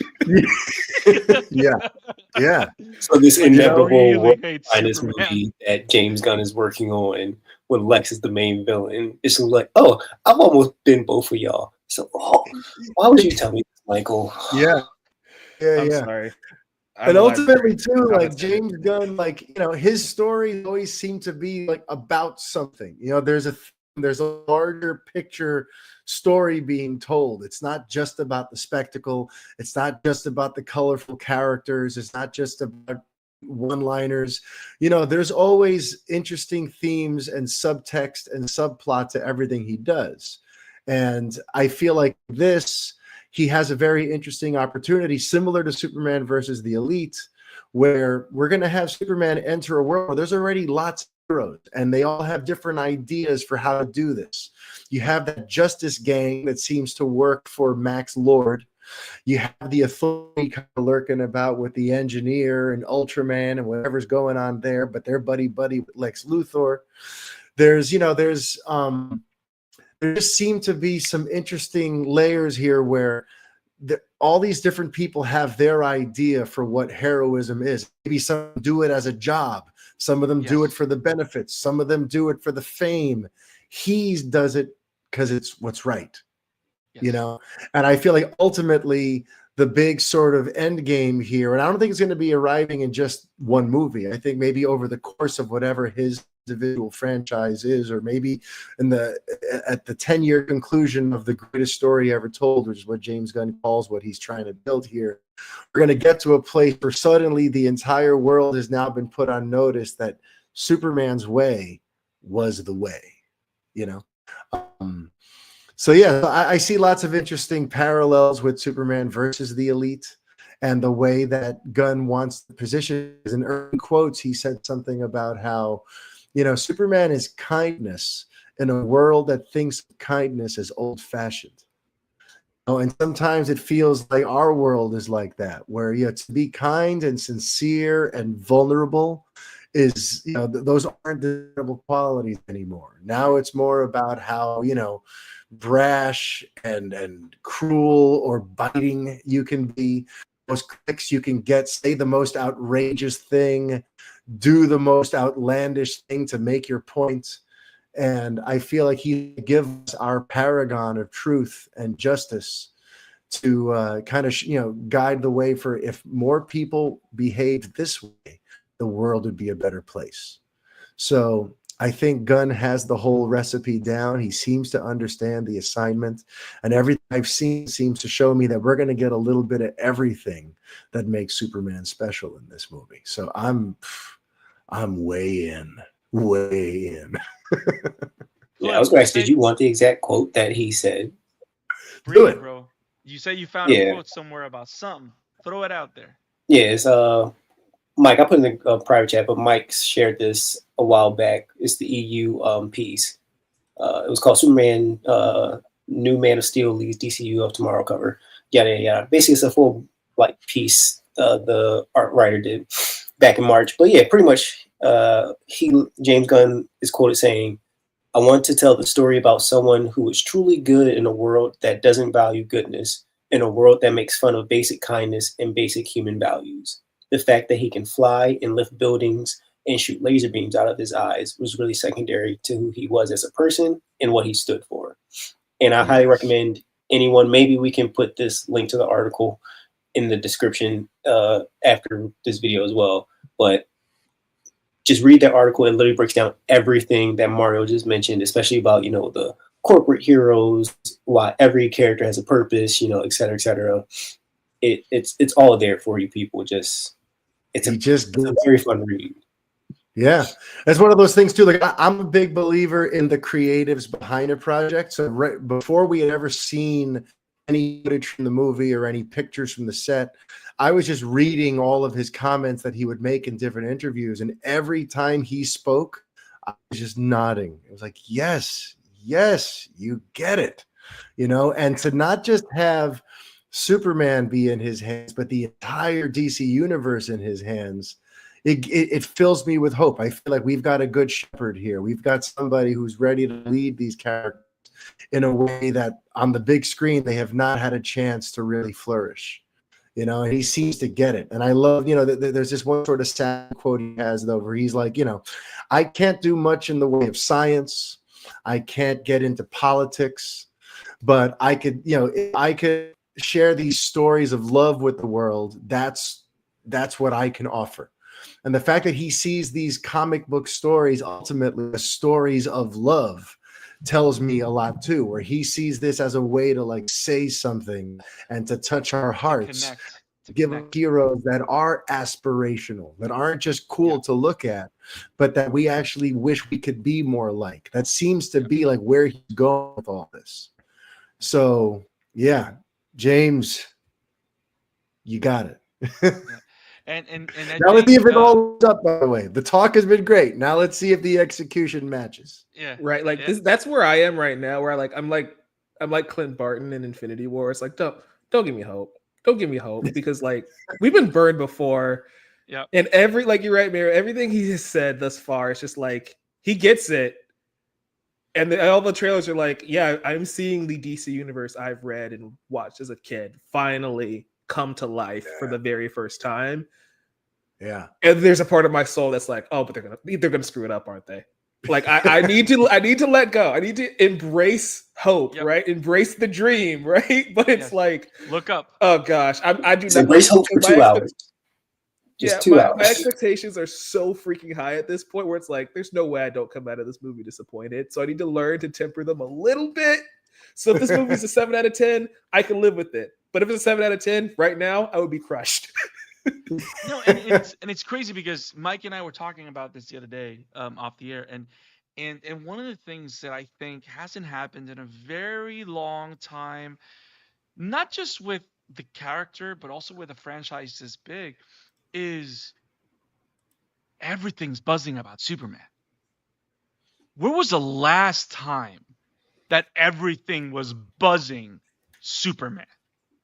Like Yeah. this doesn't happen, like, or hasn't happened ever. And We've and in already my, rehabbed this character's image in the yep, press run. Mhm. It hasn't even come yep. out yet, and people feel differently about this And, character. and also for me, like I was heartbroken with the last entries of the last iteration where they destroyed my favorite character. Guess who it is? Um, but but Right. I love how Quick. Yeah. yeah, I love how after Avengers Endgame, I kind of left Marvel to their own devices, and I'm kind of like done. I'm good. I'm not You're why really we can't watching the have DC nice things, stuff. by the way. You let Thunderbolts die, and I will never forgive you. No, I kind of They, let Thunderbolts die as well. I paid $6 instead of full price, so I I'm love a part of I this. love how Cliff just takes the bullet with me. We're good. But Yeah, I I love bought 3 full price tickets to Thunderbolts. I did my part. Okay. There we go. but I love the idea that if this movie does the thing where everybody walks out looking up, excited, not just for the character, but for this world, the smile and the hope that I'm going to have for every other project after it.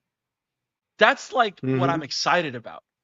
Because, yes, Superman, Supergirl, Woman of Tomorrow, it's filming. Get it.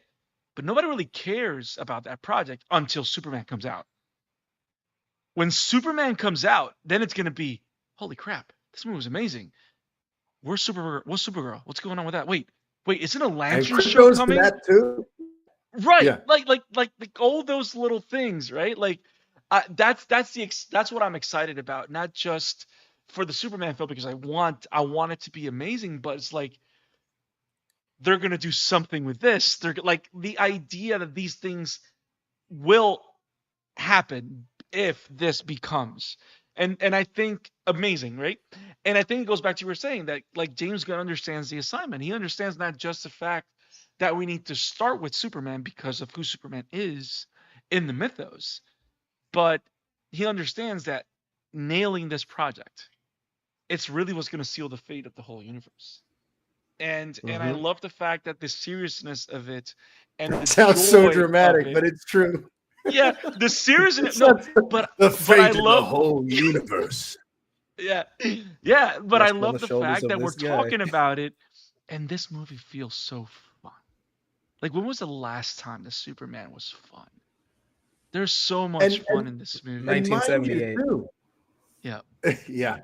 But mind you though too, like there's a lot of characters in this movie, a lot going on. And I think it's yes, notable that you see this trailer where there's kaiju and there's Hawk Girl and there's Lex Hulk, Luthor, the hot Green engineer Lantern. destroying the fortress. Like there's so much going on, but it's still very clear that Superman is the center point. Like, in the Yes, past, we've seen movies where like, is he going to get lost in the shuffle? Like when BVS was coming out, the trailers kind of made it feel like he's also in this, I think. Like in this time around, we don't feel that way. That, like Correct. somehow he seems to be knowing the fact that yes, the scope of the story involves all these characters from the larger DC world, but he is the center point of this story. He's not going to get lost in the shuffle. It's all about his trip through this situation. You know, so I think it's we're all excited for him. Yet we could have that fatigue looking at all of these different things going on and going, how are they going to make this work? There's just so much stuff going on, you know? Yeah. I also really appreciate how, again, we haven't seen the movie yet, so this all could fall apart in like 3 weeks when we go see the film. But stop bringing the dread, Mike. I'm sorry. I am sorry to be the Manchester Black of this podcast. It's like, no, but I do appreciate how we're not just highlighting Clark, we're highlighting Superman's world. We've seen Jimmy Olsen more in promo material for this movie than we ever have in anything. Like the last one just got shot. Like we don't even claim that Jimmy Olsen. He didn't even have a name in the original cut of that movie.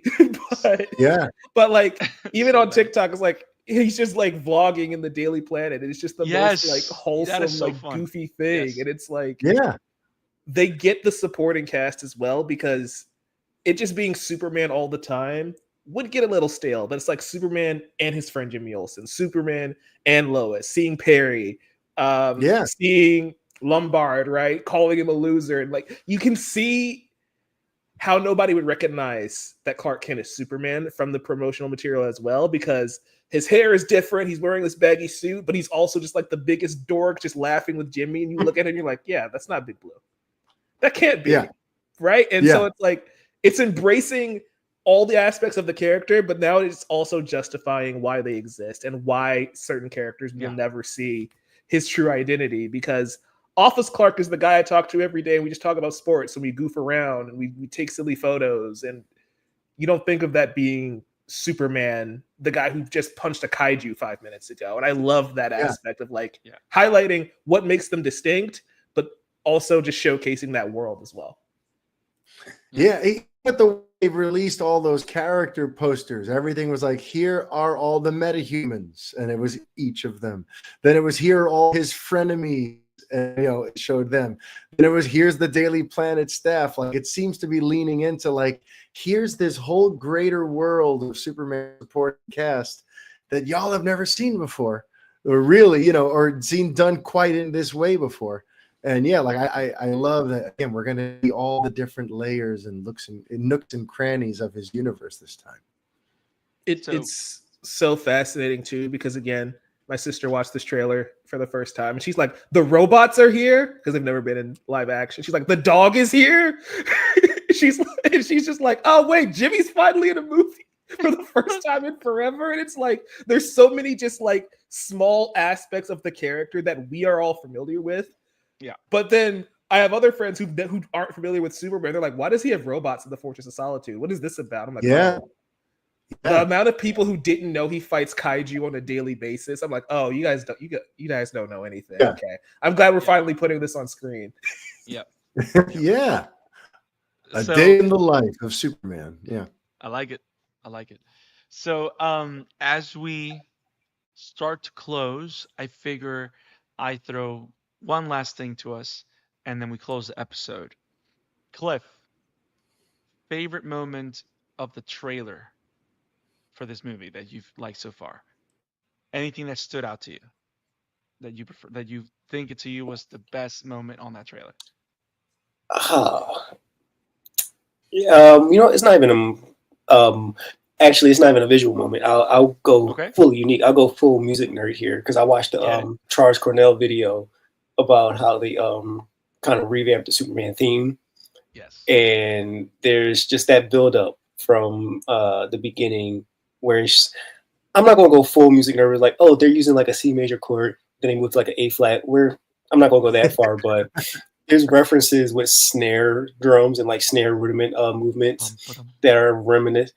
Yeah, that part. That's literally the horn part from the original John Williams theme. Yep. And that has me giddy. Like, I am, bring back real music in movies, people. That's what I need, okay? Okay, see, there it is. Hashtag Bring back real music. You know, Oh, and like that's that's the what I mean. great. I love that you mentioned that because how many of us were afraid that we were going to get a Guardian soundtrack for this film because it's Yeah, James that'd be Gunn. all needle drops. Yeah, no, he needs a Yeah. real orchestral score. Yeah, Yeah, like bring Yep. like I hope we get a 15-minute opening with just No, this movie's too short. yes, No. yes. Okay, If okay, it five was minutes. 2 hours, 20 5 minutes, minutes. I'll give it to you, but it's too Okay, short already. 5 minutes then. Just a 5-minute opening theme. That's all Deal. I need. Just transport me into this Okay. world, okay? We'll You get. You'll know, get. Don't like, worry. You'll get it at the end credits. Okay. right. Actually, Mike, don't take away my joy. We live in a world where I'm getting a Mr. Miracle TV show. Okay, let me be happy. Let me keep going for it. Okay. So in other words, wait for the Well, TV you show. already are happy. You got your show, man. We got to keep the runtime for the Superman movie going. So, Mike, favorite trailer moment. Oh gosh.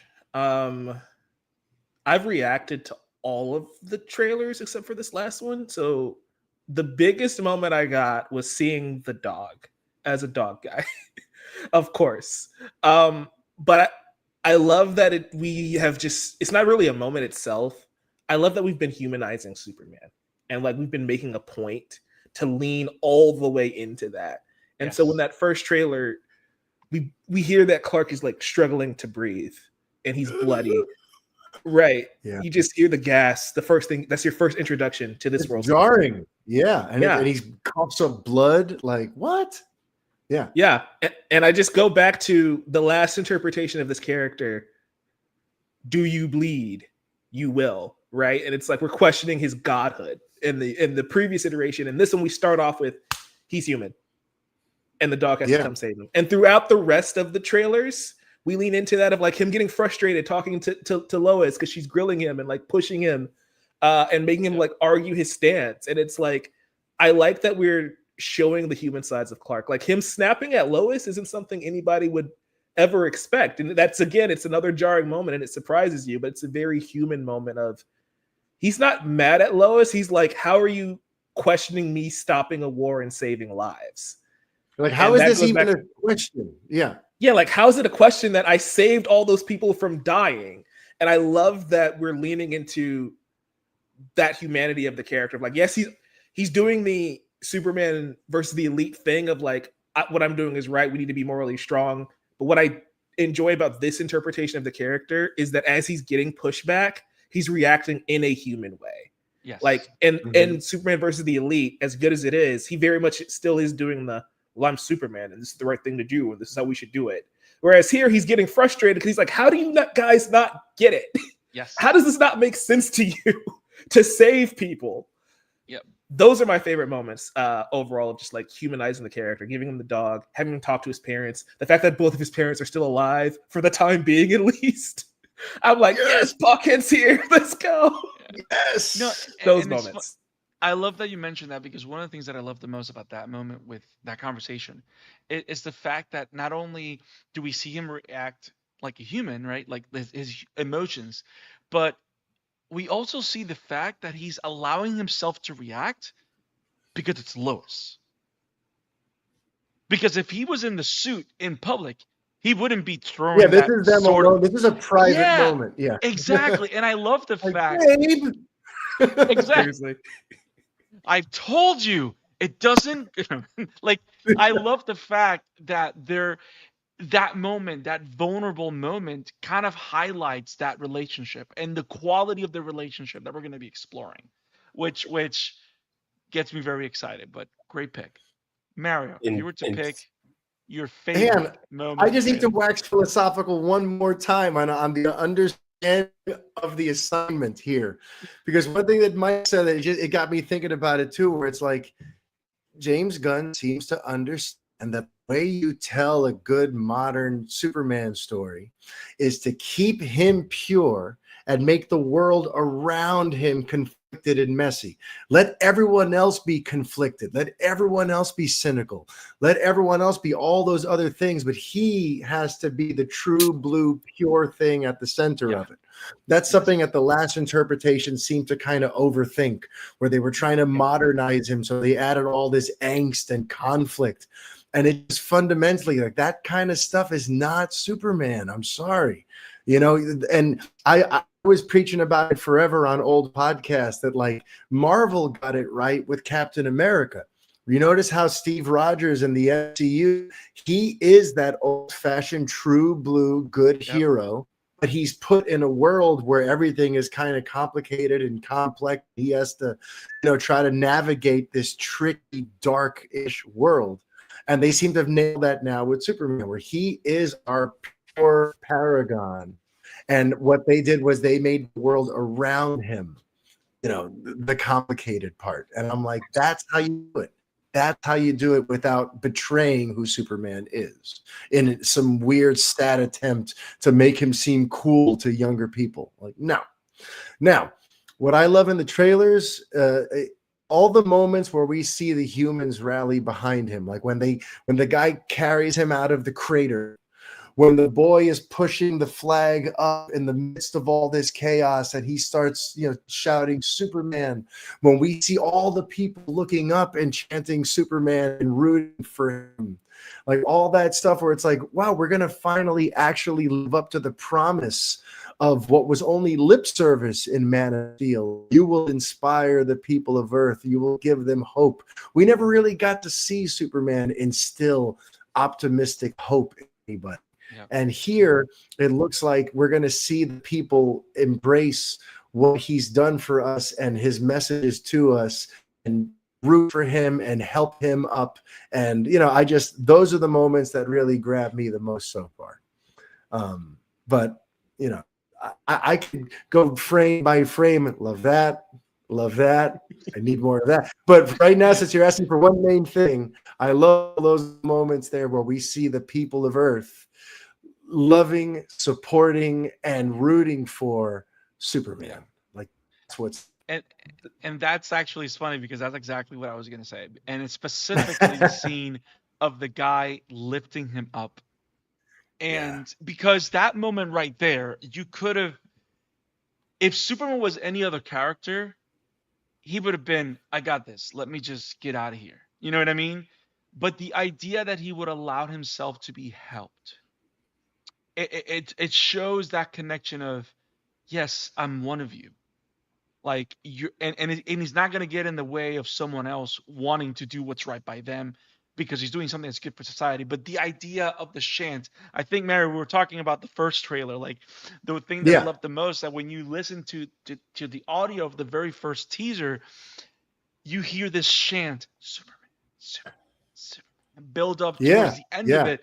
And the fact that we're seeing a Superman that is of the people, of the man of tomorrow, for a better tomorrow. Like, I love the fact that we're bringing that to the forefront finally, because that has never happened in any Superman film.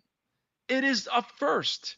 Like the fact that how society is reacting to him and understanding that he is doing something positive in spite of everything else around him. And he expects nothing in return. Like some of the other heroes we're probably going to meet along the way. Yes. He's just trying to help, and that's it.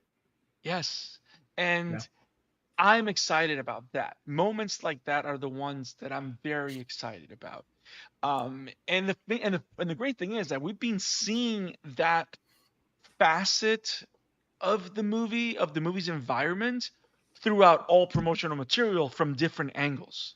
So the idea of the public reacting to his saves and to his decisions and to his portrayals of hope, peace, the right thing, like that reaction, that social media clicker of this is Superman today and what he's representing, and also seeing that is directly related to why Lex hates him. It is so a Superman thematic element. Yeah, they chose him. Let them yes, and that is such a Lex Superman story-driven like theme that we've never seen. So I am very excited. I kind of want. I like the idea, and this is just me theorizing, that we may have characters similar to the kid in the elite that thinks one way and then ends probably wearing the cape at the end. I kind of Hmm. see moments like that happening, and I'm excited for moments like that happening. Um, You but think yeah, there's a Gar Gardner fan out there just like, God Gardner's here. I need to go check him out. there might be an authority. I mean, Ultraman is there somewhere, I, I'm just so interested to see because James Gunn recently came out and said that, oh yeah, metahumans have been around for 300 years. We live in a Yeah. superhuman society, where the population of quirks has highly escalated over the last few years. But I'm really interested because now we have to justify why is Superman him, right? Because if this has been a thing we've what lived through, makes him more than? right? Yes, If yes, superheroes have been around, if at least superpowered beings have been around yeah. for 300 years, what makes Superman so special? What makes him the person everybody rallies around? What makes him the person that pisses Lex Luthor off? Because if Superman has only been around for 3 years, but metas have been around for 300, the Lanterns are clearly here. The Thanagarians are probably around somewhere, right? Like we've had Jay Garrick at the very least, let alone Barry Allen's probably here because Hal Jordan's also here, right? So like, what makes Superman that guy? That's what I want to see James Gunn tackle because Why he's he the man? God, tell right. me He's why he the man. Well, and what's he's interesting, laying all yeah, that foundation, but the why is Yeah, my thing now. and yeah. what's interesting too is Yeah. like there isn't a Justice League yet. So there've been metahumans for 300 years, and a lot of members of people who are eventually going to be in the league are probably in existence already. It's for some reason there hasn't been that galvanizing force that creates the reason for a Justice League. So it is gonna like he is gonna be some kind of a catalyst. You know what I mean? Because it would be interesting if like maybe there was a previous version of the league, but it sounds like the concept itself hasn't happened yet. So there's gonna be some sort of lesson here about maybe heroes being much more like we don't want to interfere in human history so much, or like they have all these different reasons for not having just really rolled up their sleeves and gotten into it the way Superman did. That becomes the catalyst for why there needs to be a team of them. It seems like up to this point, they've been more either like in the shadows or more self-serving in a way, or more, we're going to see how they do it. There's something about Superman's presence in this world that's going to lead to the formation of the first ever Justice League. So yeah, there's got to be something to that.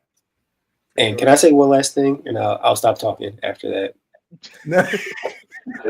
Because Stop it. y'all both, Stop it, cause, Cliff. yeah, right now, because Mario and Mike have both literally just, I thought of something. Because now they're like, people have been around for, Metas have been around for 300 years. So now that makes me curious about this Teen Titans movie. I'm like, have the Teen Titans not existed now? Like, is Damian Wayne going to be the foundational member of the Teen Titans in this Cliff, world? don't piss me off. Crazy. You know what? Number Stop talking two, right now. number two, if Menace has been around for 300 years, then that means I need this man to introduce Bang Babies, which means Static is somewhere around in this world. So now if we're doing Yo, a Teen Titans nice. movie and we have a foundation and Superman inspires these characters, James, you know what to do. Call Michael B. Jordan. Let's do it. I'm trying to Let's help do it. you out here, sir. But Let's yeah, do it. Damien's going to be a foundational member, which means Nightwing fans, we're done. We need to move on. I was having such a good day, and then Cliff just had to go in and ruin it. Reason whatsoever. We should not let him talk next time he asks. Guys, we've done the thing. What a phenomenal episode of Summer of Superman. We've talked Superman versus the Elite. We've talked the trailer. We're gonna meet again on episode 3 of Summer of Superman when we review the movie. Um, in the coming weeks, you will be seeing our conversation of the Brandon Routh Superman era. We're going to talk about the Henry Cavill Superman era as we explore those versions of the character, where they failed, what they got wrong, what they got right. And then at a lead up to this 2025 release, July 11th, mark your calendars, a new Superman will be arriving to our planet Earth. We've bought tickets already. We're very excited. Um, it's happening, guys. It's happening this year. This is real life. Cliff, if people were trying to find you, my brother, we can find you on the webs, man. Oh, pretty much here and Cliff Boom on Letterboxd, because I will put my full. This might be a full dissertation review on Letterboxd after I watch this movie. I might just be on the bus home, just typing like my little Twitter, my fingers just going at it, like Yeah. grammatical errors and like ill structure, everything, people. So yeah, but yeah, y'all can find me there and here, obviously, when we review the movie. Mike, where can people find you, man? You can find me at Novice Cinephile everywhere except for Instagram and Threads, where it's the Novice Cinephile. You can also find me over at collider.com. We have an article going up about the best representation of Superman in modern storytelling. And yes, it's about All Might. And yes, you should go check it out when it drops later this week. Also, like Cliff said, you can find me here talking Superman, talking My Hero Academia with Isaac. A new trailer just dropped. That's where the Deku merch is on today. Final season. It's a couple months. So great.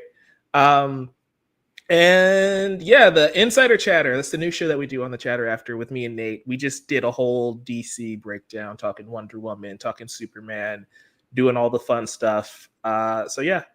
And if Titans news drops, Cliff and I are definitely gonna have to react to it, because if Damian Wayne is the main character, you're gonna see the biggest crash out in human history.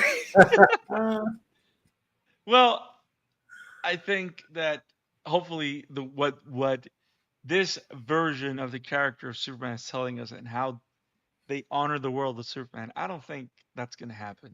They can't use Jaime Reyes. He's an adult. He's in college at this point. He's no longer a teen.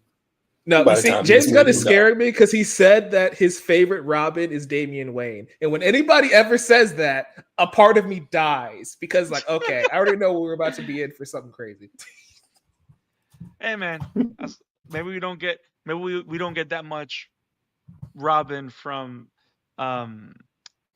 Dick Grayson, but we get to highlight his Nightwing era. So a good Nightwing era, not Titans, just new one. Mario, if people wanted to find you, where can they find you, man? Yeah, so you can find me on all the socials at Superman on Film. You can find me here on YouTube at Superman on Film. And it's funny doing this. This is the first bit of podcasting I've done in like 6 months since I've moved, and it made me realize, getting ready for this made me realize that my home studio is kind of ready to rock and roll. So I think I'm also come out of my hiatus for the Superman on Film podcast with a few weeks left till the release of the film. I think I got to get a few episodes out there. So find the Superman on Film podcast on Apple Podcasts, Spotify, basically everywhere. Find the Superman on podcast, because I'm getting all fired up now, and you got me back in the podcasting mood, guys. So I yes, love the John Wick. Yeah, I think I'm back. Yeah. I think I'm back. John Wick energy. And you can find me at Monkey D. Braffy on Blue Sky.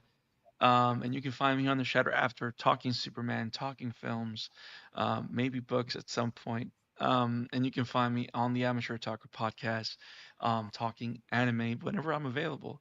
But our boy Isaac, Jamie, Dish, the crew are doing a phenomenal job talking anime and manga every single week. So make sure you check out the Amateur Otaku. Make sure you subscribe, click on that like button, and share with your friends so other people can talk anime with them there, and other people can talk movies here. Because remember, movies are awesome. They always have something to say, and there's always a shatter. We will see you next time, guys. Stay tuned for more Superman goodness, and keep watching movies. Peace. I'll be back July 14th. Dreams save us. Later.